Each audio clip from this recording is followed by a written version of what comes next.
విన్నాను. వారణాసి క్షేత్రం గురించి, ఆ విశ్వేశ్వర లింగం గురించి పురాణాలు ఏం చెప్పాయో, కాశీఖండం అని శ్రీరామ చక్రవర్తి కాశీ గురించి రాశారు, అనేకమైన మహానుభావులు చెప్పారు. తాత్వికంగా అసలు వారణాసి ఎలా ఉద్భవించిందో చెప్పే వరుసలో ఈ సబ్జెక్టు కూడా విశ్వేశ్వరుడే చెప్పిస్తాడు. అంటే నేను విశ్వేశ్వరలింగం వారణాసి గురించి ప్రారంభిస్తున్నాను. వారణాసి క్షేత్రంలో వెలిసినటువంటి విశ్వేశ్వరు గురించి మన ప్రాచీనంలో ఒక ప్రార్థనా శ్లోకం ఉంది. మన ప్రాచీన ఇచ్చిన ప్రార్థనా శ్లోకాల్లో చాలా అర్థాలు ఉంటాయి. అందుకనే ఇందాక గురువాష్టమానికి శంకరాచార్య చెప్పుకున్నాం. అలాగా ఒక ప్రార్థనా శ్లోకం చెప్తారండి కాశీ విశ్వేశ్వరు గురించి. ఒక మాట చదువుతాను వినండి. సానందం ఆనందవనే వసంతం. ఆనందం అంటారు, సంతోషం లేదు, ఆనందం లేదు.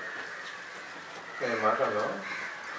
సానందమానందవనే వసంతం ఆనందకరం హతపాప బృందం వారాణసీనాథం అనాథనాథం వారాణసీనాథం అనాథనాథం శ్రీ విశ్వనాథం శరణం ప్రపద్యే. చాలండి, ఆ విశ్వనాథుడికి శరణం. మరి ఇంకొక సానంద అంటే స ఆనంద, ఆనందంతో కూడిన. సానందం ఆనందవనే వసంతం ఆనందకరం హత పాప బృందం వారణాసీనాథం అనాథనాథం శ్రీ. ఎంత చెప్పాను, శ్రీ ఉండాలండి. శ్రీ విశ్వనాథం శరణం ప్రపద్యే. బాగుంది, బాగా. దీన్ని కొంచెం వివరించి చెప్పుకోవాలని ఉత్సాహపడుతున్నాడు జీవుడు. మీ అందరూ ఇచ్చేటువంటి శక్తి వల్ల, మీ అందరి కాళ్ళ నుంచి ఇచ్చేటువంటి ఆ శక్తి ప్రసరణ వల్ల ఇక్కడ మాటలు వస్తాయి. ఇది ద్వాదశ జ్యోతిర్లింగ స్తోత్రంలో ముఖ్యమైనటువంటి. మనకి శాస్త్రంలో జ్ఞాన మార్గం, కర్మార్గం, ప్రశ్నగా మార్గాలు ఉన్నాయి. జ్ఞాన మార్గంలో ఇది కాదు, ఇది కాదు, ఇది కాదు అంటూ వెళ్ళాలి బయటికి. ఇది కాదు, ఇది కాదు, అది కాదు, ఏది దాన్నే నా ఇతి అంటూ ఉంటాడు. నా ఇతి, నా ఇతి. అటువంటి సాధన చేసినప్పుడు ఏ స్థితిని జీవుడు పొందుతాడో సాధకుడు భక్తి మార్గంలో శరణన్న పొందుతాడు. చూసారా ఇందులో ఏముందో? ఓ శ్రీ విశ్వనాథం శరణం ప్రపద్యే. విశ్వనాథ నీకు శరణం. శరణం అంటే ఏంటి? మనం పాయింట్స్ పట్టుకోవాలి. గోపికలు శరణాభావం, శరణాగతి 8 నవ భక్తులు ఆఖరి శరణాగతి. ఏం అర్థమైన శరణాగతి అంటే ఎవరో చెప్పడం కాదండి, శాస్త్రం చెప్పాలి, మనకి పురాణములు చెప్పాలి. ఆ వేదంలో ఉన్నదాన్ని ఇలా విప్పే పురాణాలు, ఆ పురాణాలు చెప్పాలి. ఆ పురాణం నాకు వీలు. ఇందాక మా సోదరుడు ఒక విషయం చెప్పారు, రామస్వామి అనుభూతం, అది కూడా దాన్ని కూడా అటాచ్ చేద్దాం.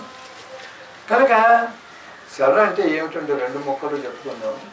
మన బలహీనతని ఈశ్వరుడి పాదాల దగ్గర విజ్ఞాపన చేయాలి. ఈశ్వరానుగ్రహం చేత ఇంద్రియాన్ని, మనస్సుని గెలవగలిగిన స్థితి రావాలి. ఈశ్వరానుగ్రహం వల్ల నీ సాధన తక్కువాలి. ఈ అటువంటి స్థితి పొందిన వాడు కూడా ఆ జ్ఞాన మార్గం పొందిన స్థితిని పొందుతాడు. అంతేదా మాది రత్మార్గం ఉంది, మాది జ్ఞాన మార్గం ఏమీ అహంకరించక్కర్లేదు. అందుకే మనం శరణం అన్నమాట సాధారణంగా వాడుతున్నాం. ఇందులో కూడా ఈ శరణం ఉంది. ఇందాక విశ్వనాథ శరణం ప్రపంచాన్ని శరణ గురించి చెప్పుకున్నాం క్లుప్తంగా.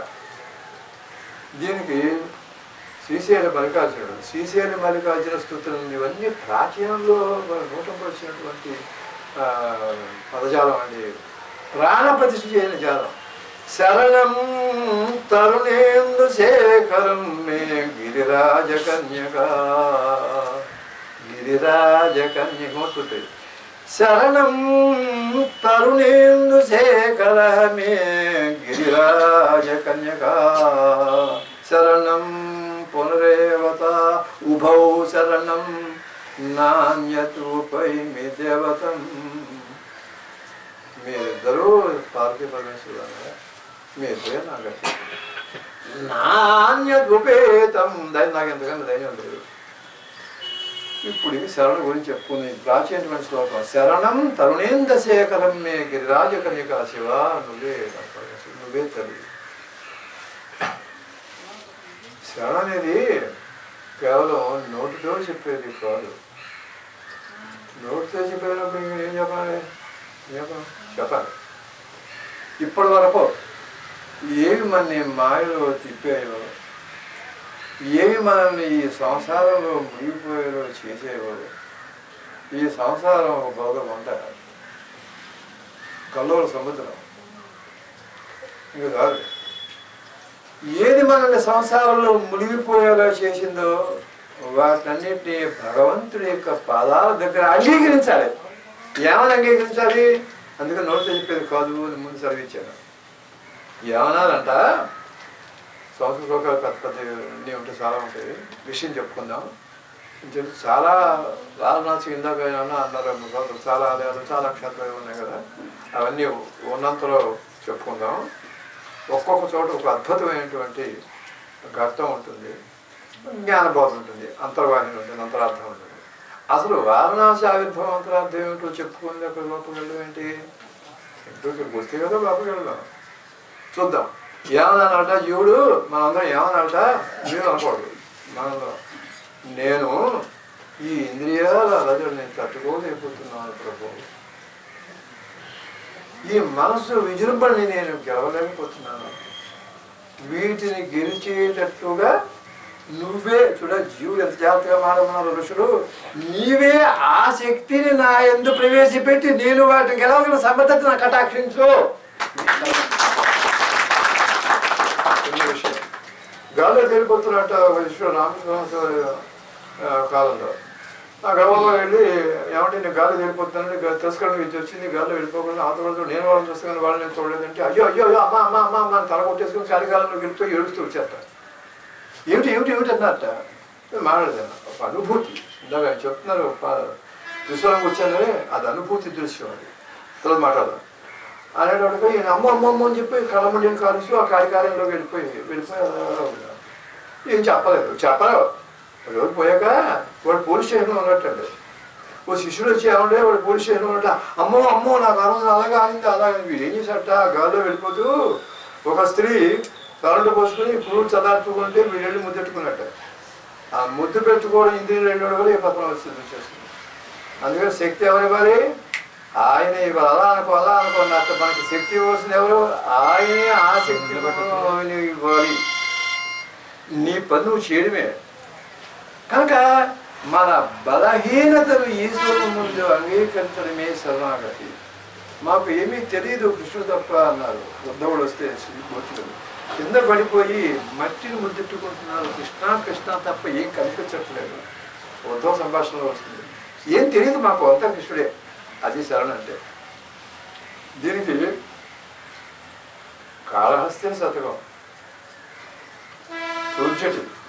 దుర్జటి అంటే పదం అంటే పెద్ద పెద్ద జడలు కలవాడు అని. అలాగే భవభూతి ఉండేవాడు కాళిదాసు. భవభూతి మహాపండిత. ఉత్తి నిండా విభూతి పూసేసుకుని తిరిగేవాట. ఉత్తి నిండా విభూతి పూసేసుకుని. భూతి భవ, ఆ జన్మ లేకుండా ఉన్నాయి కదా, ఆఖరి జన్మని. భవభూతిరా, భూతి అంటే విభూతి, భవభూతి. కంచి మహాస్వాములు చదివించారు ఈ విషయం. కాళహస్తి శతకంలో చాలా అద్భుతమైనటువంటి తత్వం ఉండే కొంచెం ఒక్కటి చెవులు వేసుకుందాం. ఈ మనసు విజృంభణని అరికట్టడానికి నీవే శక్తి నాకు ప్రసాదించాలి అన్న సందర్భంలో శతకకారులు అనేక మంది మహానుభావులు కంచెలు ఎంతమంది భాష వేరుగానే పాయింట్ అంతా ఒకటే. ఈ పద్యం ఒకటి ఆడిముత్యం వినండి. రోసి రోజ దుఃఖామిని జనుల తారుణ్యోరు సౌఖ్యంబులన్. రోసి రోజ దుఃఖామిని జనుల తారుణ్యోరు సౌఖ్యంబులన్. బాసీపాయ దుపుత్ర మిత్ర జన సద్భ్రాంతి వాంఛాలతలు. వాంఛలు పెరుగుతూనే ఉంటాయి. దీన్ని రామచంద్ర గారు వాంఛ రోగం అన్నారు. కోరిక ఉండొచ్చు, వాంఛ ఉండకూడదు. బాసీపాయ దుపుత్ర మిత్ర జన సద్భ్రాంతి వాంఛాలతలు. కోసి కోయదు నా మనంబు. ఈ కళం నీళ్ళు వస్తాయండి దూజులు కొంచెం దూజులు చాలా ఉన్నాయి, మన శివరాత్రి చెప్పుకునేవాళ్ళం. కోసి కోయదు నా మనంబు అకట నీకు ప్రీతిగా సత్క్రియలు చేసి చేయదు. ఆయన ప్రీతికి చేయదు. ఇప్పుడు ఆయన ప్రీతికి ఇవన్నీ మనం చేసుకునేది. మనం ఏదో నీకు ఈశ్వర ప్రీతి చేద్దాం అని మొదలు పెట్టాలి. ఈశ్వరుడు యొక్క ప్రీతి ఉంటే నీకే వస్తుంది. నీకే అని నీకే సముద్రంలో ఏదేసినా నీకే ఒట్టు కలుస్తుంది. అందుకో సముద్రం చేసి చేయదు ఎవరు మనసు. దీని త్రుళ్ళు అడపవే ఆ విజయం నగటవే. దీని త్రుళ్ళు అడపవే శ్రీకాళహస్తీశ్వర. ఇంకొక మాట. రోసి రోజు కామిని జనుల తారుణ్యోరు సౌఖ్యంబుల బాసి బాజదు పుత్ర మిత్ర జన సద్భ్రాంతి వాంఛాలతలు. కోసి కోయదు నా మనంబు అకట నీకు ప్రీతిగా సత్క్రియలు చేసి చేయదు. సత్క్రియ అంటే ధ్యానం. సత్క్రియలు రోజు చేస్తాం, ఊళ్ళో మానేస్తాం. సాధారణ మానేస్తాం. అదే చూసుకున్నాం ఎదుర్కొంటూ ప్రీతిగా సత్క్రియలు చేసి చేయదు. దీని తుళ్ళు అంటే ఆ విజృంభణి అరికట్టవే శ్రీకాళహస్తీశ్వర. రోజు ఒక్కొక్క చెప్తాను. ఇది మనసు లొంగినట్లు ఉంటుందిగా నేను లొంగకుండా పోతుంది. రోసి రోజు కామిని జనుల తారుణ్యోరు సౌఖ్యంబులను. ఇప్పటికీ శుభం చాలా అన్నట్టు ఉంటుంది అమ్మాయ, కానీ మళ్ళీ సుఖాలని అడుగుతూనే ఉంటుంది. కాళహస్తీశ్వర రోజుటి ఎంత అనుభవమైన మాకు చెప్తారు చూడండి. అది మాస్టర్ ఎక్కడ కృష్ణాచార్య గారు అన్నారు, ఈ దూర్చుటి అర్థం చెప్తారు. జనంతో ఉండేవాళ్ళు దూర్చుటి అన్నారు. ఇప్పటికీ సుఖం చాలా అన్నట్టు ఉంటుంది, మళ్ళీ సుఖాలను అడుగుతూనే ఉంటుంది. భగవంతుడు సేవ చేసినట్లు ఉంటుంది, మర్చిపోతుంది. మళ్ళీ కొనుక్కోవడం కొత్త, మళ్ళీ ఎప్పటికప్పుడు అదే ఇంద్రియ సౌఖ్యాలున్నాయా అప్పుడు ఆయన ఉంటుంది కదా. తర్వాత మళ్ళీ మళ్ళీ మళ్ళీ మళ్ళీ మళ్ళీ మళ్ళీ పాచి పెట్టేస్తుంది. మళ్ళీ కావాలి, మళ్ళీ కొడుతుంది. ఇవన్నీ ఏమిటి ఒక వేగంగా వస్తున్నాడు. ఇవన్నీ ఏంటి ఇవన్నీ చూడండి. వాంఛాల కొన్నవాడు కూడా ఈ ముక్క ఏమిటి డబ్బులు ఏముందండి, డబ్బులు ఇస్తే అంటే మళ్ళీ డబ్బులు ఏముంది వాళ్ళు ఉంటుంది పోతుంది కదండి. వైరాగ్యం ఎంత వైరాగ్యం. కానీ ఇవన్నీ ఏమిటి అని వైరాగ్యం మనసు పొందినట్టు ఉంటుంది, మళ్ళీ సంసారం వైపు పరుగులు తీస్తూనే ఉంటుంది. ఇది మనసు యొక్క విజృంభణ అందరికీ ఉంటుంది. ఎంత ప్రయత్నించినా తండ్రి ప్రభు నా విశ్వాసం ప్రభుత్వం దీనానాం, నేను దీనులే, నీ పదాల మీద ఏకాగ్రంగా ధ్యానం చెయ్యలేనటువంటి నా బలహీనతను తెలుసుకుని నీవే నన్ను నీ వాడిగా స్వీకరించు అన్నారు శివానంద. నీవే చెయ్యాలి. అది ఈ చేయండి. అలా అని ఆయన చేస్తాడు, ఆయన చూసుకుంటాడు పడుకోవడం కాదండి. మనం చేస్తూ ఉండాలి ముక్క. ఆయన బాబా ఉన్నది ఎక్కడ ఉన్నారండి. ఏంటి నువ్వు పడుకుంటావు, శుభ్రంగా తినేసి టీవీ చూసుకుని పడుకుంటావా? ఆయన చూసుకుంటాడు. ఏం చూసుకుంటాడండి? ఏమి చూసుకునేది? నేను బండగా మాడుతున్నాను. సాధన చేయాలి. తెల్లవారుజాము లేచి బ్రహ్మముహూర్తంలో కళ్ళ నీళ్ళు కారుస్తూ శీతవాతం తట్టుకుని ఆ జన్మంతా ప్రయత్నించి నువ్వు జన్మంతా ప్రపంచంలో సత్తాలు అన్నింటినీ త్యాగం చేస్తే లభ్యం కానిటువంటి బ్రహ్మజ్ఞానం ఇది. ఆ బ్రహ్మజ్ఞానం నెత్తిమీ చేతులెట్టేసి ముక్తి వచ్చేసి, ఆ కాశీవాడి గంగాలో స్నానం చేస్తే ముక్తి వచ్చేసి, అక్కడికి వెళ్ళిపోతే వైకుంఠం వచ్చేసి, ఆ సామగ్రి చూస్తే తిరుపతిలో వైకుంఠం వచ్చేసి. ఇంత చెప్పడం ఎందుకు అన్నారు ఒక ఆయన. బ్రహ్మజ్ఞానం అంటే మాట వేలాది జన్మాంతరాల్లో కళ్ళమండి కాలాలి, బాధలు పడాలి, కష్టసుఖాలు పడాలి, సంసారాలు పడాలి, భర్త పడాలి, భార్య పడాలి, బియ్యం ఉండవు, పాలు ఉండవు, పిల్లలు ఇళ్ళలు, ఆ తర్వాత రాళ్ళు ముళ్ళు పాములు. ఇప్పుడు ఏమిటంటే నీ సౌఖ్యాలు పెరిగిపోయిన కొద్దీ మనసు కొంచెంపోయింది. ఇప్పుడు మనసు పెరుగుతున్న కొద్దీ సౌఖ్యాలు కొంచెంపోయి ఎంత దూరం అయిపోయాడు. ఏమండి? అందుకని నీవే నన్ను నీవాడుగా స్వీకరించు అని చెప్పడమే శరణాగతి అన్నారు. కానీ ఇంత అందుకని శ్రీ విశ్వనాథం శరణం ప్రపంచాన్ని ఆ శరణాన్ని పట్టుకుని దాన్ని చెప్పుకుంటే మనం పడేటువంటి రోజు పడుతున్నాం. ఇది ఇక్కడ ఒక విషయం గుర్తొచ్చింది. రామాయణంలో ఒకరోజు రామాయణంలో ఈ మనసు అక్కడికే పోతుంటారు. విభీషణ శరణాగతి పేరే ఉందండి. మర్చిపోయింది. ఎవరిని అందరూ చూడండి. విభీషణ శరణాగతి కుంభకర్ణ మిత్ర అలా అలా అంటారు. విభీషణ శరణాగతి రాముడికి చెప్పి ఇంక వినకపోతే నలుగురిని తీసుకుని ఈ శ్రీరాముల వారు వేల పర్వతం దగ్గరికి వచ్చి జాంబవంతుడు ఆంజనేయ పేర్లు తలుచుకుంటే వాళ్ళు పొంగుతుంది. అందరూ కూర్చుని ఉండగా ఆకాశంలో నుంచున్నారు విభీషణుడు. నలుగురు ఉన్నారు పక్కన. ఆ నలుగురు మంత్రులు ఆ నలుగురు నుంచుని కిందకి దిగారు. శ్రీరాముడు పరాత్పరుడు అని తెలుసు విభీషణుడికి. అందుకని లంకాలు అంతా కానీ ఒక విభీషణుడు కాలేదు. అలా ఉంచండి అని మరి ఆకాశం మీద అలా ఉండొచ్చు ఏంటండి? గురువు నడుస్తుంటే వెనకాల ఉండాలి, ఆధిక్యతగా ఉండకూడదు. ఎలా ఉన్నాడు ఆకాశం మీద? ఆగండి. అప్పుడు అక్కడి నుంచి అన్నారు, ప్రభు రఘురామ నేను అన్ననాడికి వచ్చాను, నన్ను రామ అని చేశారు, మీ పదార్థంత సరం అవుతున్నాను స్వీకరించండి అంటే వీళ్ళందరూ తల మాట మాట్లాడారు. ఇప్పుడు ఆంజనేయ అలా వద్దు దిగన్నారు కిందకి. ఆధ్యాత్మికంగా అర్థం ఏంటంటే ఈ నలుగురు ఎవరంటే మనోబుద్ధి చిత్తహంకారాలు. ఆకాశం అంటే ఇక్కడ చిదాకాశం, అక్కడ కథల ఆకాశం ఉంచండి ఒక మాట అలాగా. అప్పుడు శరణాగతి అయిపోయారు. అప్పుడేనా అన్నారు. వీళ్ళు అడిగారు జాంబవంతుడు, వీళ్ళు అదేంటి ఒకవేళ ఇప్పుడు రావణాసురుడు శరణాగతి, ఇది వాల్మీకి కథ ఉండేది. రావణాసురుడు శరణాగతి ఏం చేస్తారు, నువ్వు విభీషణుడికి శరణాగతి చేసి పట్టాభిషేకం ఏం చేస్తారో లెక్కగా అంటే వాల్మీకి కాదు ఆంధ్రమే ఏకనాథ భాగవతంలో ఉంది ఇవి అని అంటే యథారామాయణంలో ఆయన అన్నారు, రాములు గారు అన్నారు, అదే నిజమైతే నా అయోధ్యని ఇచ్చేసి నేను మళ్ళీ అడిగి పెడతాను, నా అయోధ్యని ఇచ్చి నేను అడిగి పెడతాను. అటువంటి శరణాగతి విభీషణుడు. అలాగే సీతమ్మ గారు ఆంజనేయ స్వామిని నా వీపు ఎక్కడిని తీసుకెళ్ళిపోతాను, ఒక్క క్షణంలో తీసుకెళ్ళి శ్రీరాములు గారు చంపుతానమ్మా, నా వీపు తల్లి, నా తల్లి నువ్వు అని అంటే సీతమ్మ గారు పనికిరాడు. ఆంజనేయుడికి సమాధానం చెప్పే సందర్భంలో ఈ శరణను కూడా వాడతారు. నేను నా భర్తకే శరణం, ఆయనే వచ్చి నన్ను విడుదల చేసి రావణాసురుని తొలిమి, ఆయన యొక్క ఆ టీవీ ఆ సమర్థత ప్రపంచానికి తెలియాలి, నీవి పెక్కితే ఎలాగవుతుంది అని భౌతికంగా చాలా కారణాలు చెప్పారనుకున్నాను. చూసారా, అది సీత దాన్ని ప్రపత్తి అంటారు వైష్ణవ మార్గంలో. సీతామ్మ గారు ప్రపత్తి శరణం, విభీషణ శరణాగతి, ఆంజనేయుడికి ఆ సమాధానం చెప్పడంలో ఉంది. అప్పుడు శ్రీరాములు గారు రామాయణంలో ఒక మొక్క అంటారు, ఇది అందరూ మనకి కావాలి. అభయం సర్వభూతేభ్యో అన్నారు. అక్కడ కృష్ణుడు ఏమన్నారు, నువ్వు అంచకాలంలో నన్ను నడుచుకుంటే నీకు ముక్తిస్తాదా, నువ్వు ఏ కోరినా నేను ఇస్తాను, నువ్వు ఏ భావంలో ఆ భావం అనుగుణమైన జన్మ ఇస్తాను నేను అంటున్నాను, నువ్వు భయపడకు. నా దగ్గర నువ్వు ఎంత పాపాత్ముడైనా పర్వాలేదు, పాపాత్మంలో కల్లా మహాపాపాత్ముడు అయినా నేను నీ వాడిని ఒక్క మాట నువ్వు అన్నిసార్లు అనకాసే నాకు అన్నిసార్లు అనుకోవాలి, ఊరిని అనవకు, ఒక్క మాట నేను నీ వాడిని ఇక్కడి నుంచి నువ్వు అను అన్నారు ఆ శ్రీకృష్ణుడు. అలాగే శ్రీరాములు వారు అన్నారు, అటువంటి శ్రీరాముడు ఉండగా ఇటువంటి శ్రీకృష్ణుడు ఉండగా నువ్వు సనాతన ధర్మంలో ఉండి మొత్తం మొరలో అన్నారు కథలు వదిలేయండి. దానికి ప్రమాణం చెప్తాను.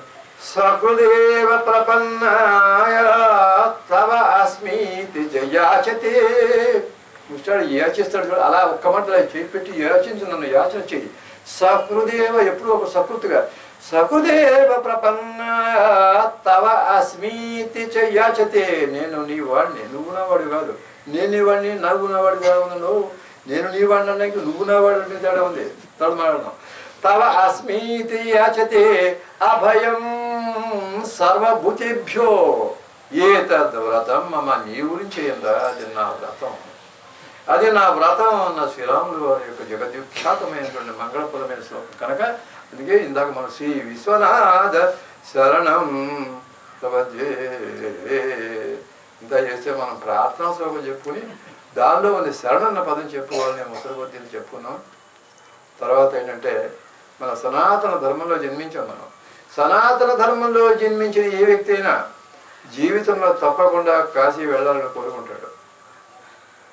ఒక్కసారి ఆ గంగానదిలో స్నానం చేయాలని, ఆ విశ్వనాథ లింగాన్ని 2 చేతులతో ముట్టుకోవాలని, ఒక్కసారి ఆ అన్నపూర్ణమ్మ దగ్గరికి వెళ్ళి నమస్కారం చేయాలి. ఈ అన్నపూర్ణమ్మ ఎవరు? విశాలాక్షి ఇంకోలో మా చదువులో అడిగారు, అన్నపూర్ణమ్మ విశాలాక్షి ఎవరు అన్నారు. అన్నీ ఉన్నంతలో సమాధానం చెప్పిస్తాడు ఆ విశ్వనాథుడు. ఇవాళ నేను అనొద్దు. ఆ అన్నపూర్ణ దగ్గరికి వెళ్ళి నమస్కారం చేయాలని కోరిక లేనివాడు ఉండడు. అంత మహత్వం కాశీకి. అసలు కాశీకి నేను రాను అన్నవాడు కానీ, కాశీకి నేను వెళ్ళను అన్నవాడు కానీ ఎవడో ఉండడు. కాశీపట్నానికి వెళ్ళి ఆ విశేషం దర్శించాలి అన్న సనాతన ధర్మంలో ప్రతి వ్యక్తికి ఉండేటువంటి కోరిక ఏంటంటే అది. అందుకని అందరూ వెళ్తున్నారు, తప్పులేదు, వెళ్ళాలి. కాశీపట్నం చాలా గొప్పదని మనకి చెప్తారు. ఏమిటి ఆ విశిష్టత, ఆ ప్రయోజనం ఇందాక సోదరులు అన్నారు. ఉన్నంతలో నా లెక్కలు ఎగిరినంతలో నా అధ్యయనం మేరకు చెప్పుకుందాం. మన శాస్త్రంలో 2 పట్టణాలు చాలా గొప్పవి, గుర్తుపెట్టుకోండి. అందులో ఒకటి కాశీ, రెండవది అరుణాచలం. ఇందాక చెప్పుకున్నాం. కాశీ ఉత్తర భారతదేశంలో ఉంది, ఇది దక్షిణ భారతదేశంలో ఉంది. ఉత్తర భారతదేశంలో ఉండి బ్రహ్మస్థానం కాశీ, ఇది దక్షిణ భారతదేశం బోర్డు అరుణాచలం. ఇప్పుడు చెప్పలేదు. వరుణ అసి అనే 2 నదులు సంగమ స్థానం వారణాసి, వరుణ అసి. ఇడా పింగళ అందరికీ తెలిసండి, చెయ్యాలి, సాధన చేయాలి. ఇది బాగా సిగ్గుగా కూడా ఉంది అనడానికి. ఇక్కడ వెలుగు ఒకటి వెలుగుతుంది, ఆ వెలుగే కాశీ. కాశీ అంటే అర్థం ఏంటంటే ఆ పదానికి ప్రకాశమానమైన వెలుగు అని అర్థం. అది బయట బాహ్యమైన వెలుగు, ఇది వెలుగే. ఇది వెలుగా నీ కంటి చూపే చూడలేవు. పవర్ పెరిగితే 1,00,000 గంటలు చూస్తే కడిపోతాయి, సూర్యుని చూస్తే కడిపోతాయి. నువ్వేం చూడగలవు?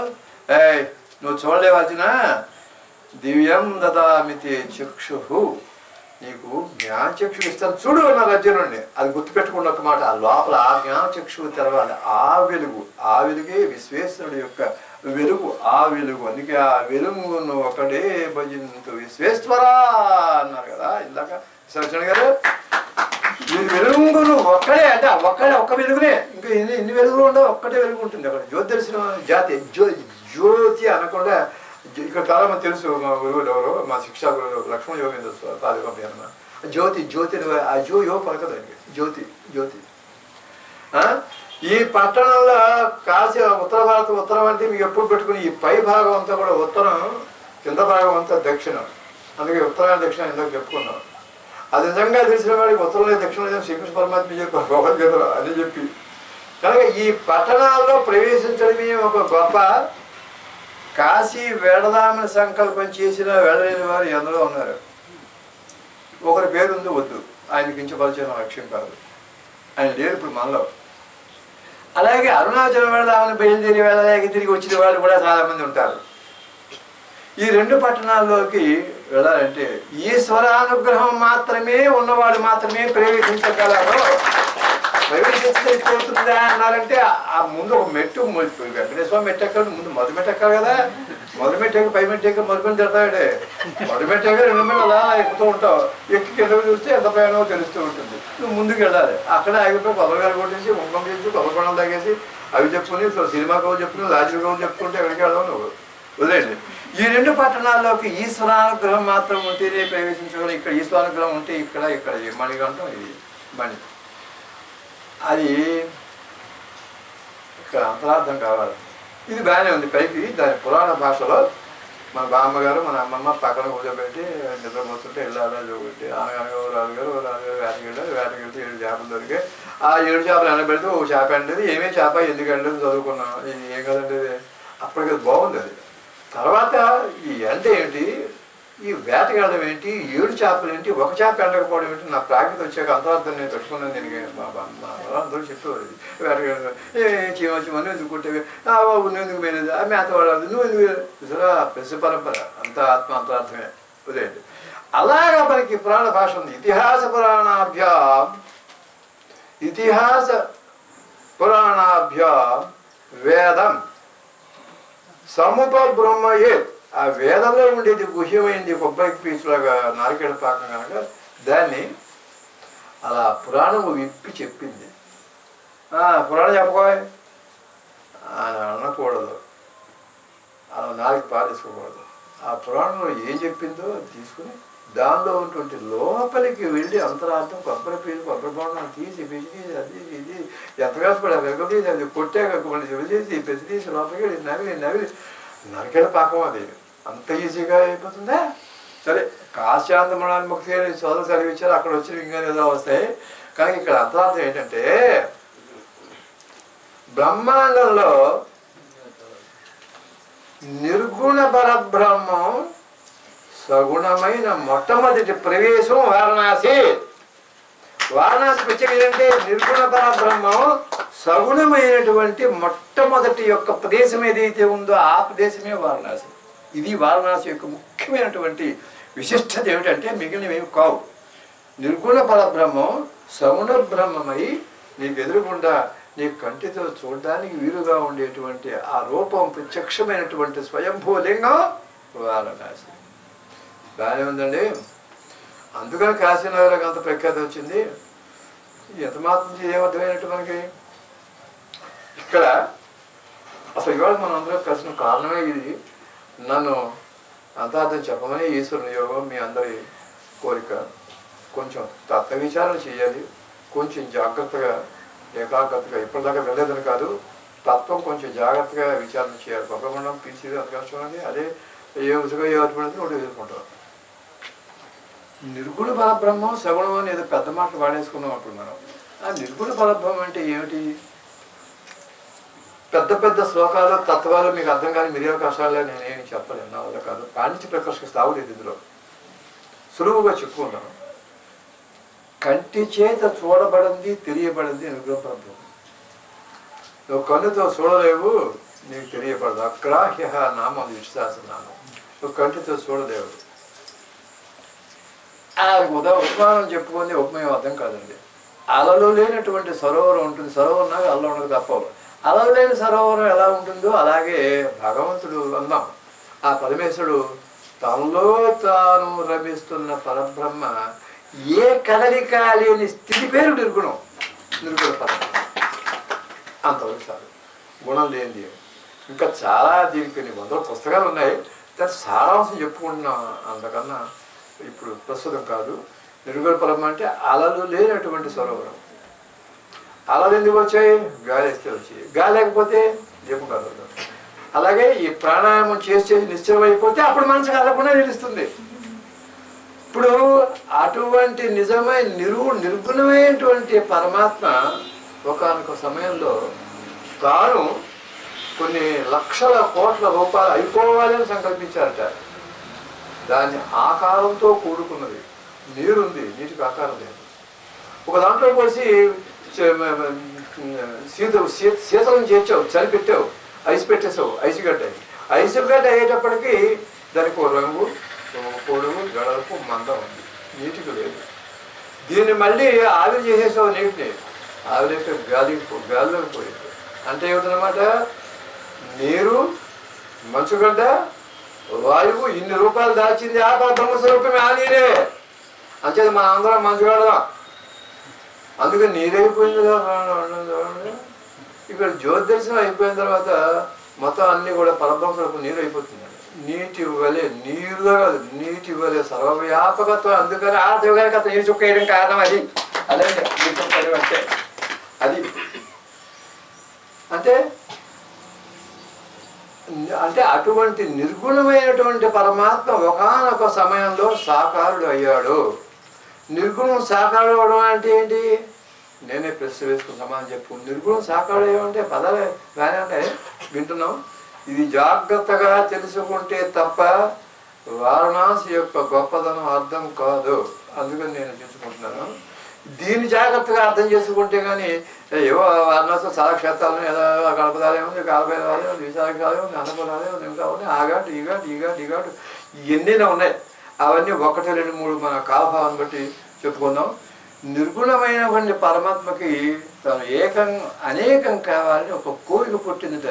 ముందు వస్తువే ఏకత్వమేవ బహుదా భవ భాసిలోకే.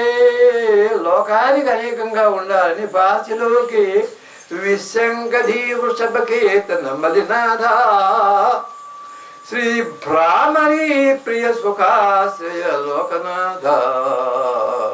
బ్రహ్మాంబదేవి శిశులు ఎక్కడికి వెళ్ళి రావాలండి. శ్రీ భ్రామరి ప్రియ సుఖాశ్రయ లోకనాథ. ఎంత నాయకి, ఎంత అమృతత్వం చూడండి సంస్కృతం. దీనికి ఉపమానాలు చెప్పుకుందాం. ఒకే ఆవు పాలు అనేక కుండల్లో ఉన్నాయి, ఆవు పాలు ఒకటే. ఒకే ఆవు యొక్క పాలు కుండల్లో ఉన్నట్లు, ఒకే బంగారం అనేకమైన ఆభరణాలుగా ఉన్నట్లు, ఉన్న ఒక్క రూపం అనేకంగా కనబడాలి అని ఆయన. గోపికలు ఆ రాసక్రీడలో మళ్ళీ అక్కడికి వెళితే వాళ్ళు తెలియని స్థితి వస్తుంది. పిల్లమూరు వయసు గోపికలందరూ వెళ్ళిపోయారట. జడ వేస్తూ కూతురికి జడ తెచ్చి వెళ్ళిపోయిందట. భర్తగా అన్నం వడ్డిస్తూ భార్య వెళ్ళిపోయిందట. ఇలాగా ఆవు పాలు పాలిస్తూ దూడ వెళ్ళిపోయిందట. దూడకు పాలిస్తూ ఆవు మర్చిపోయింది. ఇంత వచనం ఉంది పోతన్న గారు వచనం. అప్పుడు ఆఖరిని ఏమంటారంటే, అద్దంలో చూసుకుని పసిపిల్లవాడు అద్దం చూసుకుని ఎలా